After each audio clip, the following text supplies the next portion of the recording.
ಕಲಬುರಗಿ ಗ್ರಾಮೀಣ ಕ್ಷೇತ್ರದ ಶಾಸಕರು ಮೊನ್ನೆ ಒಂದು ಲೋಕಸಭಾ ಎಲೆಕ್ಷನ್ದಲ್ಲಿ ಒಂದು ಕಾರ್ಯಕ್ರಮದಲ್ಲಿ ರಾಜ್ಯಾಧ್ಯಕ್ಷರ ಸಮ್ಮುಖದಲ್ಲಿ ಏನಪ್ಪ ಅಂದ್ರೆ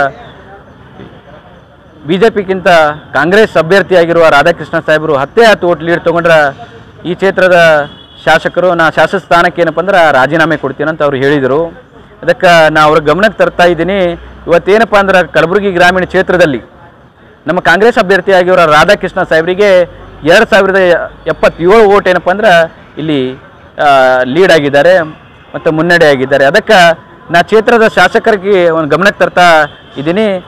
ಇಲ್ಲಿ ಏನಪ್ಪ ಅಂದ್ರೆ ನೀವು 10 ವೋಟ್ ಅಂದಿದ್ರಿ, ಇಲ್ಲಿ 2070 ವೋಟ್ ಏನಪ್ಪ ಅಂದ್ರೆ ಲೀಡ್ ಆಗಿದ್ದಾರೆ. ಅದಕ್ಕೆ ನೀವು ಹೇಳಿದಂತೆ ನಿಮ್ಮ ಮಾತಿನಂತೆ ನಿಮ್ಮ ಯಾವಾಗ ನಿಂತ್ಕೋತೀರೇನೋ, ಯಾವಾಗ ನೀವು ರಾಜೀನಾಮೆ ಕೊಡ್ಲತ್ತೀರಂತ ಇಲ್ಲಿ ನಮ್ಮ ಕಲಬುರಗಿ ಗ್ರಾಮೀಣ ಕ್ಷೇತ್ರದ ಜನರು ಏನಪ್ಪ ಅಂದ್ರೆ ಭಾಳ ಆತುರದಿಂದ ಏನಪ್ಪ ಅಂದ್ರೆ ಕಾಯ್ತಾ ಇದ್ದಾರೆ. ನೀವು ಯಾವಾಗ ಬರ್ತೀರಿ, ಯಾವಾಗ ರಾಜೀನಾಮೆ ಕೊಡ್ತೀರಂತ.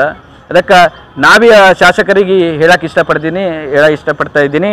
ನೀವು ಯಾವಾಗ ಇಲ್ಲಿ ಬಂದು ರಾಜೀನಾಮೆ ಕೊಡ್ತೀರಿ ಸರ್ ಅಂತ, ನಿಮ್ಮ ಮಾತಿನ ಪ್ರಕಾರ ನೀವು ನಡೀತೀರೇನೋ ಅಂತ ನಾನು ಅವರಿಗೆ ಹೇಳಕ್ಕೆ ಇಷ್ಟಪಡ್ತಾ ಇದ್ದೀನಿ.